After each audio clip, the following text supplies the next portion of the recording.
Hello, everybody. In keeping up with the interview series that I promised you, tonight I have my daughter, Kayleigh.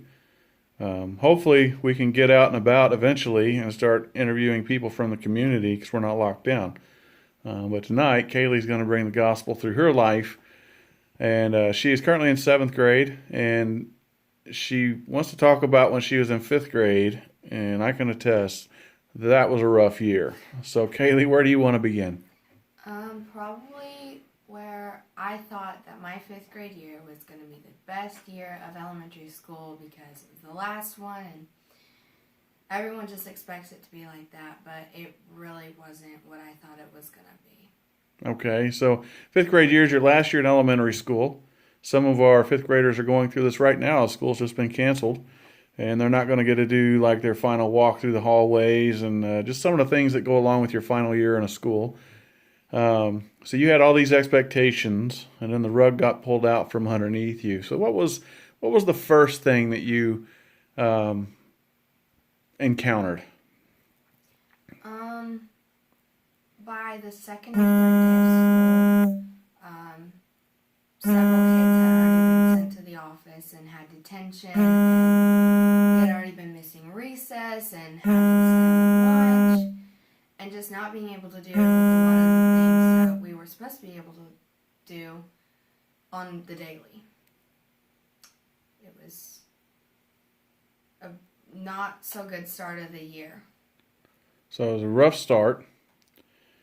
And did that stop, or was it a year-long process? It was a year-long process. Okay, so what was kind of the worst moment for you in your fifth grade year? Um, it was probably the time when we had a sub, and I already knew what was going to happen, and kids were throwing chairs, fighting, yelling, screaming, and nobody could get them to calm down. And we were maniacs. It was bad. It was terrible. But then the next day we had to miss recess, sit in silent lunch, weren't allowed to have extra free time or anything like that. All right.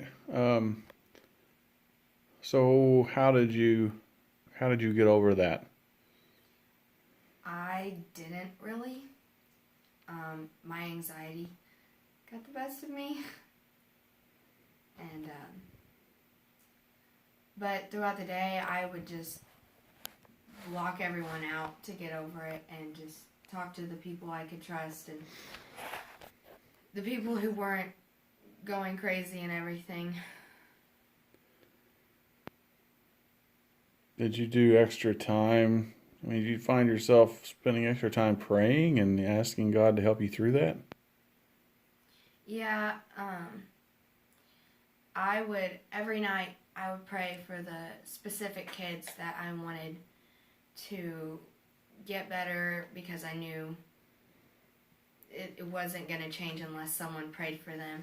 So I would pray for the ones I knew needed prayers, and it kind of drew me closer to God because it made me open my eyes and realize that everyone needs help in some way. So you started to see these kids through God's eyes as being kids that needed love and to be cared for. Yeah, Did and things get better? kind of.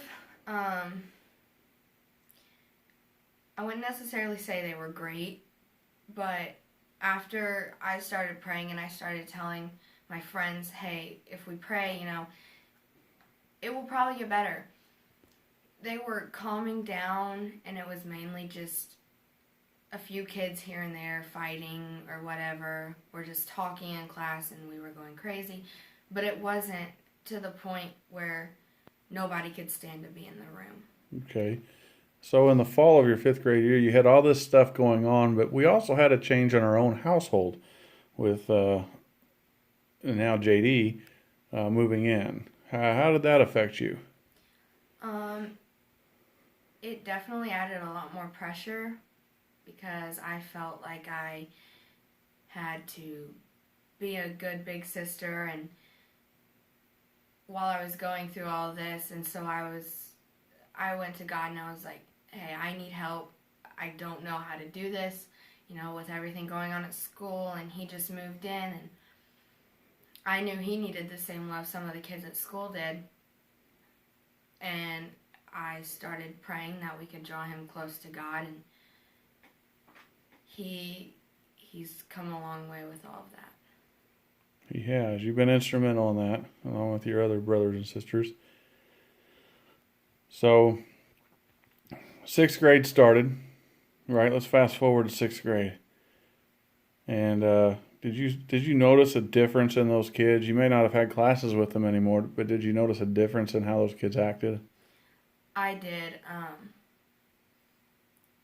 because I prayed over the summer that it wouldn't be as bad as it was, even though I knew I was going to be I wouldn't have all the same classes with them. I still prayed for them that the teachers could handle them, and maybe they could get better. But they got themselves together with lots of prayer and everything else. All right. So prayer works. It really And does. you've seen God work in an amazing way here, right? All right, final question. Who's your favorite pastor? I don't know. I'm 0 for 2.